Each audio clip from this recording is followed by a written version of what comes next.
Every business is unique.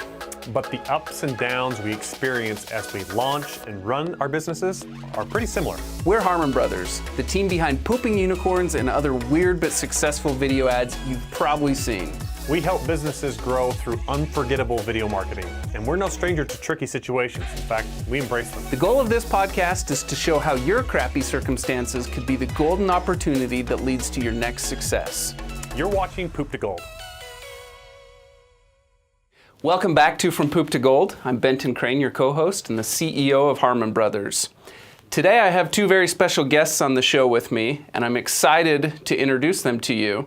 But before I do, I've got to say, these are two of the people who are making Harmon Brothers work the way Harmon Brothers works and making us drive a ton of success for our clients. We're often known for the video work that we do, but what people don't understand behind the scenes is that there's a lot of marketing strategy going on that makes all the various pieces come together. So if you think about it, a successful marketing campaign has so many moving pieces, from email marketing to social media strategy to the analytics behind the scenes, and the list goes on. There's a bunch of components that come together.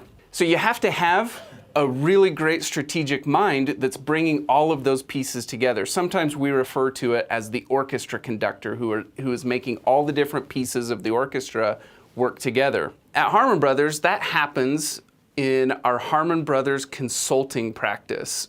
And that practice is led by two gentlemen. They're here with me today.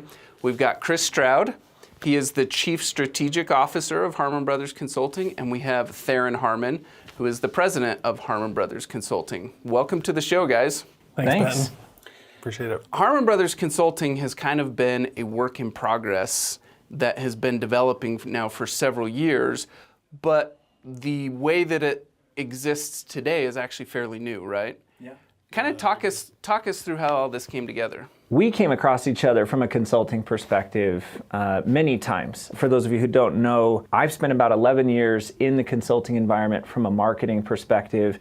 And Benton and I met a few times at different client meetings that we were both collaborating on or working on. And in the course of that, we had an opportunity to sit down and compare notes and realized that there was a lot that we could do to collaborate. So we began to work with each other initially, and then as time went on, we had a chance to, begin to work on a few clients. We began to really kind of see the opportunity that existed in the market, which is there's so much waste in terms of marketing and so much loss in terms of marketing performance due to both the lack of content as well as the framework needed in order to support that content. So I think the genesis of how we've arrived here came around to this vision of being able to not only produce phenomenal content that can change a company's position within the market, but then simultaneously support it and give it the architecture to make it a profitable investment, to make it something that just doesn't pay itself off, but rather defines the future of the business. And so for the past now 2-3 years, we've continued to refine the organization such that we have nearly 10 plus different consultants within the organization and are impacting large majority of all of our clients in the 7-figure range. And we're not done and are excited for where we can take it for sure. Yeah, I remember in those early days, as we were kind of comparing notes, we're seeing, holy smokes, so Chris is over here doing this consulting stuff and he's driving massive results for his clients. Right. And we're over here doing our video work and we're driving massive results for our clients. Imagine if those two skill sets came together, how powerful that would be for our clients. And so that's where the experimentation kind of started, and it's been so cool to see what that can do for our clients' businesses and see the growth that it drives. It required a little bit of humility on our part as well at Harmon Brothers, because if you think about like Poopery, or even going before that when Jeffrey and Neil and Daniel were working on the Aura Brush brand, even pre-Harmon Brothers agency, and then Poopery, Squatty Potty, Purple, Chatbooks, all in just quick succession, and our name started to get out there, our profile. Each one was a super success. Yeah, it was a super success. And so you think you understand digital marketing really well, but you don't know what you don't know, just like our clients don't know what they don't know, right? And so you meet someone like Chris who really does kind of this big picture, strategic approach, or a deep bench of people that he can tap into in every single area of the marketing stack. And you go, we did really well in our lane, and we continue to do really well, but there's just so much to learn. And I love that about marketing, because marketing is one of those professions where it's a lot like medicine a little bit. You can read all day, every day, and you can, come across a problem you've never seen before and professionally try to approach that. And so it's really a practice. Right. The more you learn, the more you realize you don't know. Exactly. Well, and I think it highlights an oversight that just generally exists in all business. So prior to like Google, basically, into the mid 90s, you had these large marketing agencies, and they would design these full-on campaigns that would go across print and television and radio, and they were focused on delivering a message. So then Google comes along and paid search is created, and all of a sudden everyone begins to think that marketing equates to cost per click. And almost everything focuses on that. You now talk to someone today and say, how's your marketing? And they say, great, I have a phenomenal ad buyer. It's like, that's not marketing, right? And so when you look at what Harmon Brothers was doing pre-consulting, it was phenomenal. These were campaigns and videos that were defining the company's position within the market. But the rest of the brand was still operating on a button pusher sort of marketing environment. They're out there trying to buy the easiest, cheapest, last click attribution conversion, and that's broken. So it's not that we're coming in from a consulting perspective and saying, oh, look, we can buy better, or look, we can email better. In fact, it's quite the opposite. We don't do any of the work. What we're doing is we're saying, look, we look at billions of dollars in e-commerce, billions, and we're looking at the trends across all of that, and we're helping you to, one, change your position in the marketplace. And for those of you who don't know, your position with them in the market is dictated by your consumer's perception of your brand. So even if you sell, food, if they think you're selling tech, that's their interpretation of the value. And so in essence, we're helping companies define where their position should be in the market, move to that particular place, and then build a system that in essence can capture that business. And we're doing it at a high level, allowing them to function as a business. And then when they take advantage of the Harmon Brothers video, you're not seeing like a small explosion in success, you're seeing a healthy ecosystem that can be grown upon. The value of a Harmon Brothers video in that environment will pay itself back for 3 to 5 years versus a 3-month, spurt in business. Shot in the arm. Yeah, right, exactly. Right. So what I love about this is we're changing the game. Like, it literally is getting back to the roots of what marketing is, which is positioning yourself within the market and allowing the consumer to see you in the way you intended. Right. I love it. And testing what's resonant, right? Testing what really resonates. Given that this is the Poop to Gold podcast, we're going to be diving into each of your Poop to Gold journeys so that our listeners can get to know you on a personal level. But before we do, I want you guys to help paint a little clearer picture so that our listeners understand, okay, this is what Harmon Brothers Consulting could look like for my business. So really, this market positioning question, we often refer to that as a market acceptance phase or a market acceptance testing environment, if you will. Typically, and now we've done, fully bespoke kinds of custom project-based contracts. We've done things where we're really inserting ourselves deeply into a marketing department, but that's the exception. That's not the rule. That's not really the first area that we go. What we do is we move through a process of testing really in 3 buckets. First, you have your messaging, a truths document. We call it a messaging constitution. That gets built, and from that, we do a deep value props test. And quite frankly, we've had conversations with, folks who have been marketing on Facebook for a decade or more, and they look at our process and they're like, oh my gosh, that's the most thorough thing I've ever seen, that type of a thing. And so we build value props from that and a deep kind of market acceptance test. Then we move into imagery, the characteristics of your images. Sometimes we call it image architecture. And then we'll discuss, or not discuss, but really probe the voice and the tonality around the brand. And so those 3 buckets are the messaging area, and then there's the sort of the mechanics. Is the pixel properly set up? Is the attribution working the way it should? Or is the email sequencing really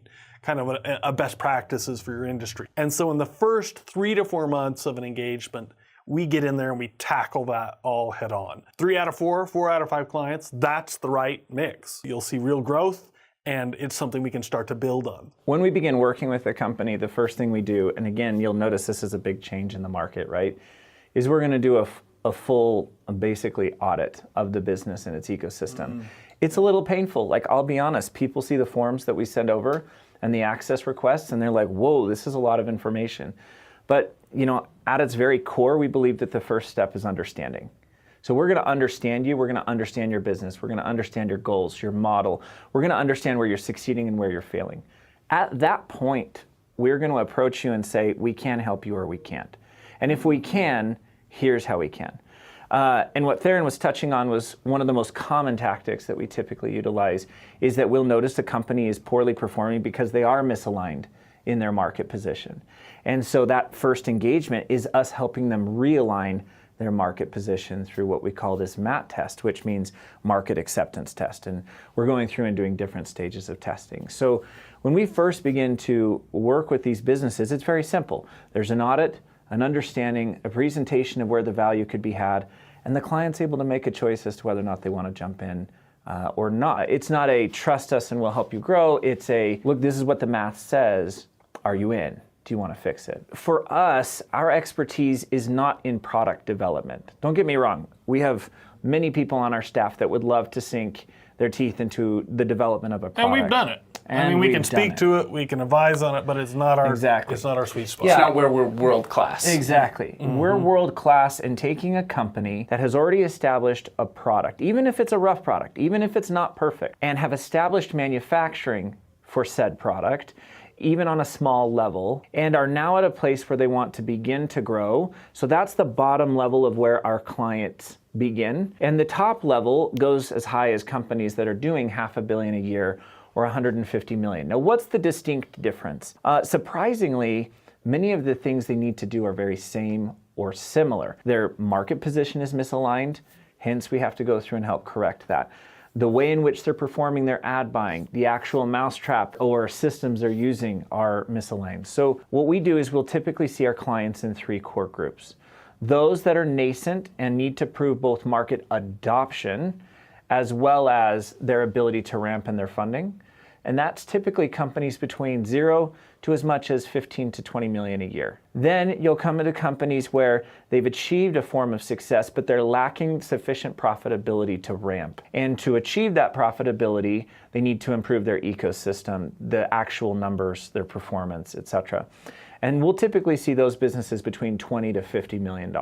Then for those that are 50 million and up, what we're typically finding is it's a combination of profitability issues, or they're in fact opening up new markets that they've never opened up before. For example, we have a client who we won't mention is, they do $180 million a year and they spend 99% of all of their advertising in print. They've never even branched into social. So even though they're a $180 million company, they don't know how to play the digital game, and hence we're able to help them along that process. It's a massive market expansion. Exactly. And one of the things that makes us unique is we're not an agency that calls ourselves a consultant, right? It's not like, oh, look, I'm going to come in and call myself a consultant and buy for you. It's we're here to advise. So some of the people we advise are marketers, low-level marketers. Some of the people we advise are CMOs.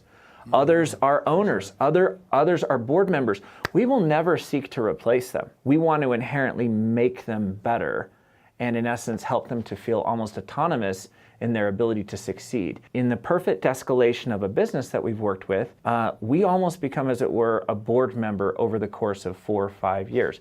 Our longest tenured client today is almost 6 years. 6 years, that's amazing in the consulting world. To the question of how much growth we see, typically we'll see the growth exceed past 6 figures within a 90 to 120 day window after we've had a chance to crack the code. Meaning, if they were at 0, they're now up and over $100,000 a month. If they were at $500,000 a month, they're now up and over $600,000, $700,000 a month and up. In terms of growth on a yearly basis, averages are in the 7 figures and in essence higher. So we've had companies that have gone from 0 to 20 million in 9 months. We've had groups that have gone from 0 to $600,000 a month in, the first 6 months, right? So it'll typically grow, but if you were to say 9 times out of 10, once that code's cracked, we're going to be up and over a 6-figure growth average over whatever they were doing previously. One of the things that I love about what you guys are doing in our consulting practice is that we see roughly around 100 potential clients per month.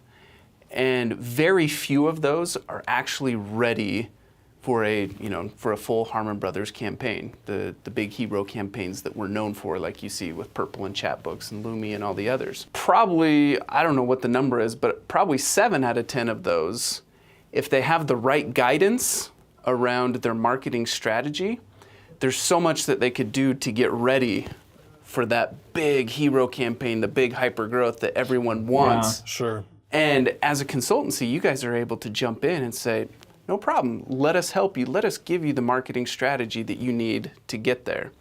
Now, it's nice. Most of the time, as we're working with people, they know where they're struggling, or they know that they want to improve in these areas. And they're super talented, super intelligent, and it's either a bandwidth issue, or it's simply I'm not really quite sure how to address the problem. And Where do I start? Right? Yeah. A lot of people are kind of like, where do I start? I definitely don't want to claim that, hey, we're successful for their growth. One of the things that I learned years ago as I was getting into this consulting environment was it's as much about the team you're working with as it is the information you're giving. So if anything, I would put almost all the success on the client's plate of saying, you killed it. You did a great job. But if we can act as a form of navigation, right, helping them to chart some of that development, facilitating it with the right contacts and learnings, then we've accomplished our goal, which has allowed us to help them succeed. And that's one of the reasons that we work the way that we do. Like our clients can cancel at any time with 30 days notice, right? Yeah. It's not some weird long contract. So those companies that are staying with us for 4 or 5 years, 1 to 2 years, we have clients that are coming back to us a 3rd and a 4th time, literally 3 to 4 times in a 5-year period. It's like they have the ability to engage, get the information they want, Get the guidance. see some growth, and then some situations are like, hey, we're out of inventory. Hey, let us retool. Hey, we've just hired someone, he wants a crack at it. That's okay. That's okay. We'll be here for you when you're ready to come back. This is fun stuff, guys. Let's dive into your backstories. Let's go on that poop to gold journey. Why don't we start with you, Theron? Take us to that point in your career where things got pretty bleak there for a bit. Yeah, this is going to be a bit transparent, I suppose. So, I mean, my name's Theron Harmon, so I'm actually one of the Harmon brothers, but I'm the oldest brother. There's 9 children in the family and six sons. 6 brothers. 6 brothers. 4 of which are involved here at Harmon Brothers. Yeah, absolutely. It's interesting because I was a bit of a Johnny-come-lately to doing business with my brothers. I mean, I had done some things with them, little ideas that we tried to get off the ground, which didn't get off the ground. But I had kind of gone my own path. I had started a small business while I was in college.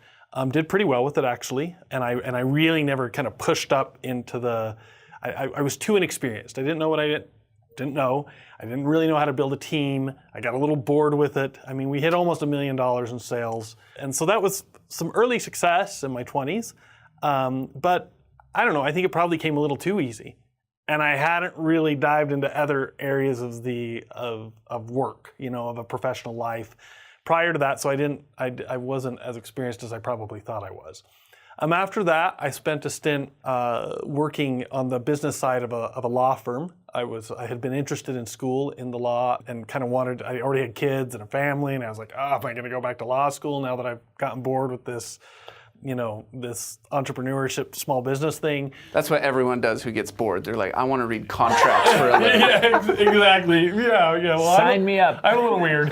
But in any case, so I went and worked at this law firm. It was a small law firm, but successful. It was a good one, and I ran the business side of it and did what you would classify as paralegal work. I wasn't a trained paralegal, but you kind of get into that mode at a small firm.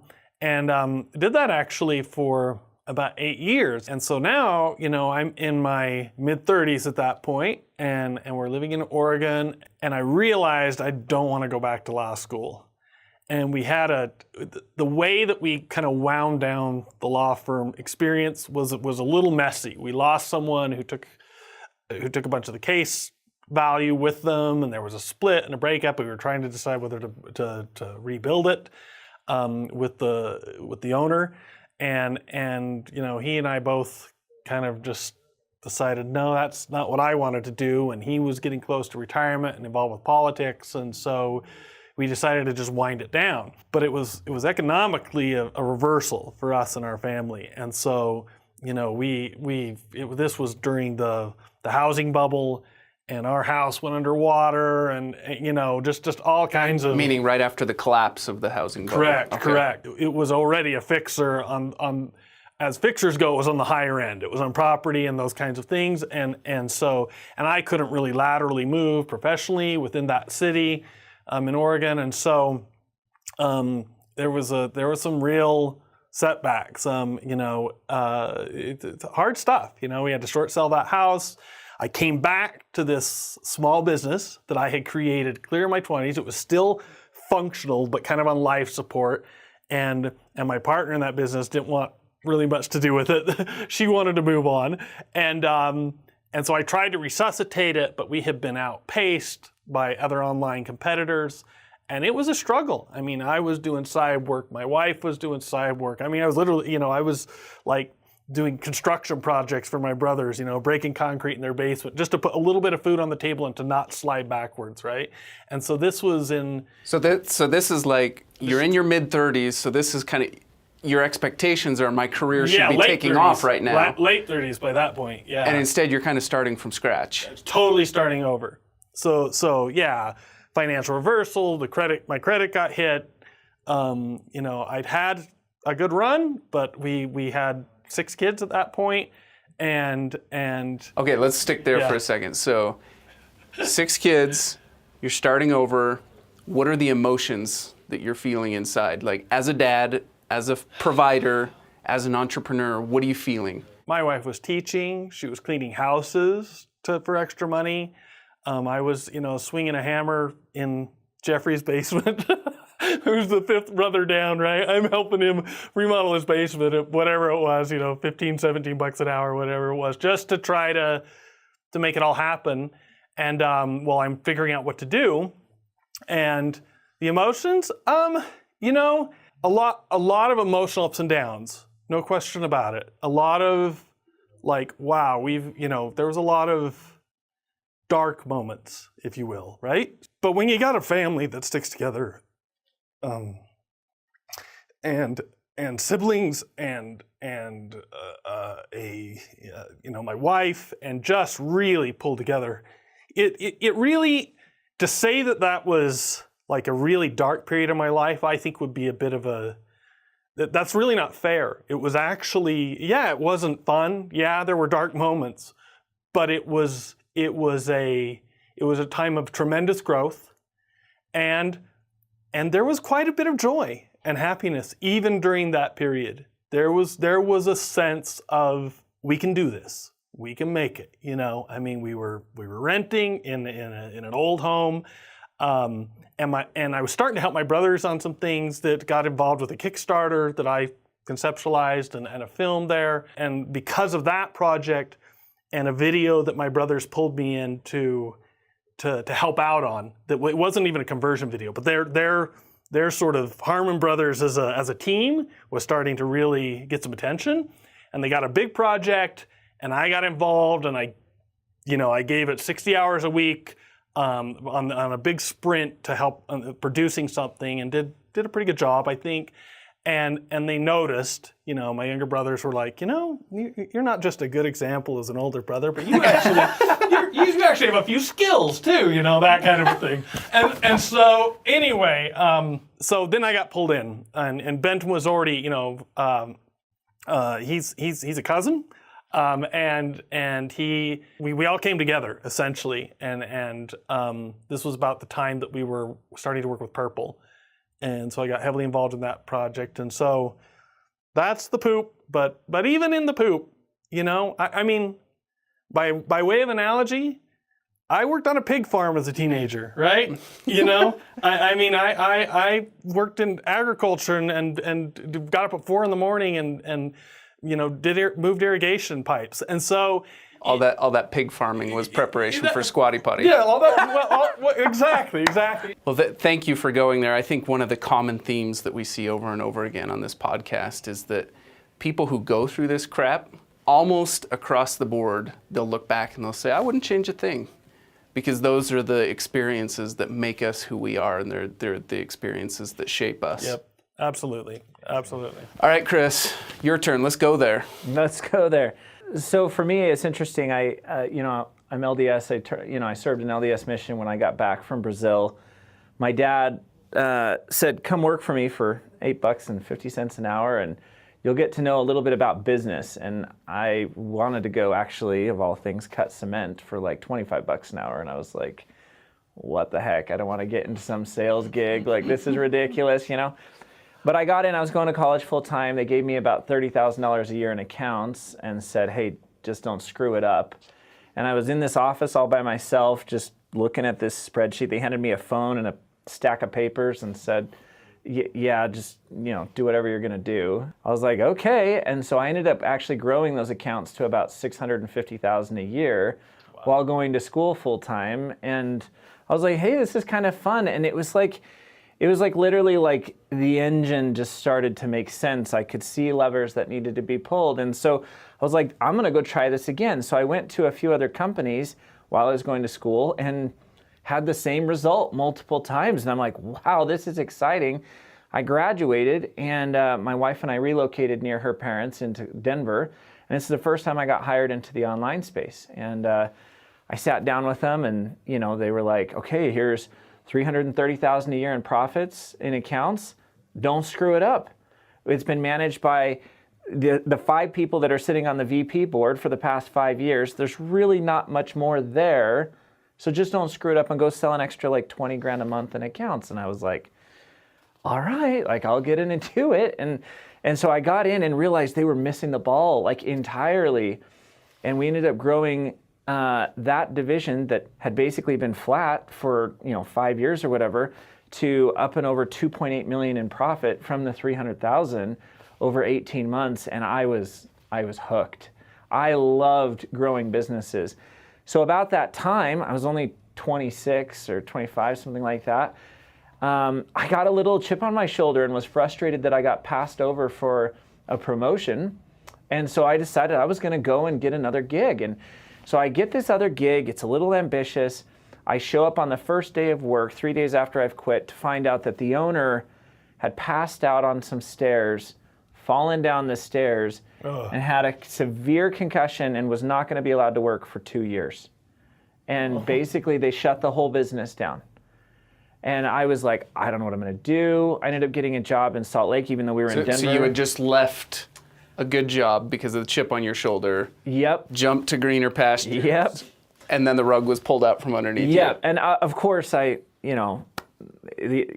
prayers were of course out to the owner who had the injury, right? I wasn't obviously nearly as afflicted as he was, but I was out of work. I was out of work, and I was like, what have I done, and what have I thrown away? And what have I thrown away? Yeah, I mean, I doubled my income in less than a year in a company that said they'd never give me a boost, over what I was at. And so, I felt foolish, and I got hired by a company out of Salt Lake, and I did wonders in growing them, and there was a political infighting amongst the owners, and I became the catalyst. I ended up getting canned in that situation, and so we were basically near broke, and my wife looked at me and was like, you know what? Nothing can be worse than the past 9 months. Let's just start our own business. And so we bought two $250 laptops, and I worked out Those of... are probably really high speed. Yeah, mega high speed, right? I think 2 gig of RAM.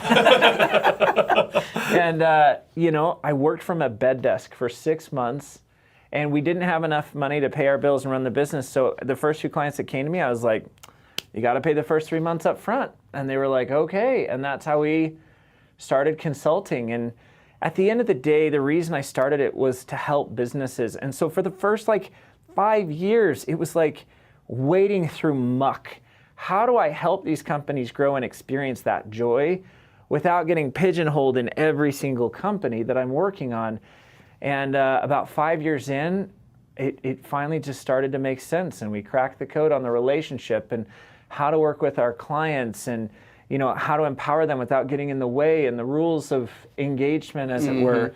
And our success ratios just went leaps and bounds above anything I could have ever anticipated, and we haven't looked back. And I'd say that my gold standard was, in the past 2.5 years, as you guys know, but for everyone listening, my wife and I decided about 2.5 years ago we were going to finally work from anywhere. We could work from anywhere. We might as well do that. So we took my wife and I and our 5 kids, and we traveled the world and hit 30 countries. And, there were moments where, I'd be on late night calls, and then the next morning I'd be meeting elephants in the middle of Thailand. And, I'd be taking star photography on the beaches of New Zealand. And, I look back to those moments of getting canned or those moments of losing my job, and it stank. But, I'm really glad that I get a chance to help people grow. There's nothing more fun than seeing that. In fact, one of my clients about 5 years ago just announced they were going to go public.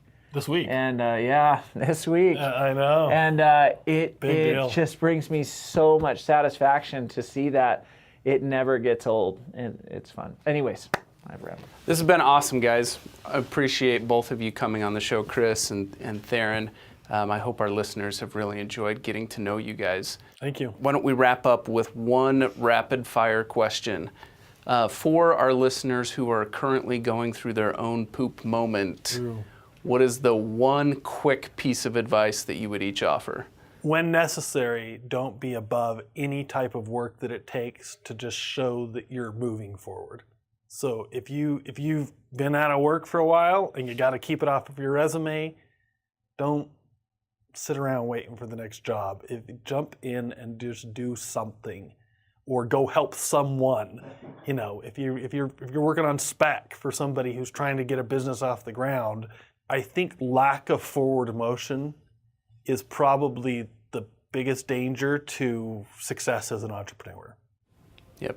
Don't be too fancy for your own good. You're not above any work. Yep. And all work is honorable. It really, all honest work. All honest work is honorable.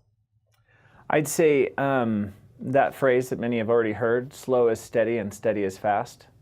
Right? Learn to be consistent and consistently moving forward. In many ways, less is more. Learning to say no is super valuable, but by simply being slow in what you're doing, but consistent and being steady, you will end up outpacing everyone else. Too many marketers and companies, for that matter, expect world-renowned results in 90 days. This is not a sprint, it's a marathon. Nobody wins a championship overnight. Run the marathon, run it at a good, steady pace, and you'll end up in front. And that's what I'd say. Yeah, Daniel here at Harmon Brothers often tells people, you won't rise to your goals, you'll fall to your systems. And it's this idea that when you have a system in place where this is what I do, slow and steady, but steady is fast. And those companies that are so glamorized in the media because they look like rocket ships from, first of all, that story is rarely what it seems, meaning that is a media yarn, right? The overnight success actually took years. Exactly. Now, there are some exceptions. There are companies that take off and go into, 8-figure revenues and 9-figure valuations literally in a matter of, months or a few years. That does happen. But there's a reason they get written about, right? There's 20 plus million businesses in the United States alone. And those handful get written about. Everyone else who is succeeding, which is 99.9% of the rest of successful entrepreneurs, these are the principles that apply. All right, once again, that was Chris Stroud and Theron Harmon. Theron is the president of Harmon Brothers Consulting, and Chris is the chief strategy officer of Harmon Brothers Consulting. So for our listeners, thank you for tuning in. Make sure to like, share, and subscribe. We'll see you on the next one. At Harmon Brothers, we're known for what we call our hero campaigns. These are big nationwide campaigns for brands like Squatty Potty, Poopery, Purple Mattresses, Lumi Deodorant, and many others. What makes these campaigns special is that they've helped scale those businesses by tens of millions of dollars each. Now, companies reach out to us on a regular basis wanting a hero campaign. They want that type of growth, they want that type of branding, and they want that type of awareness.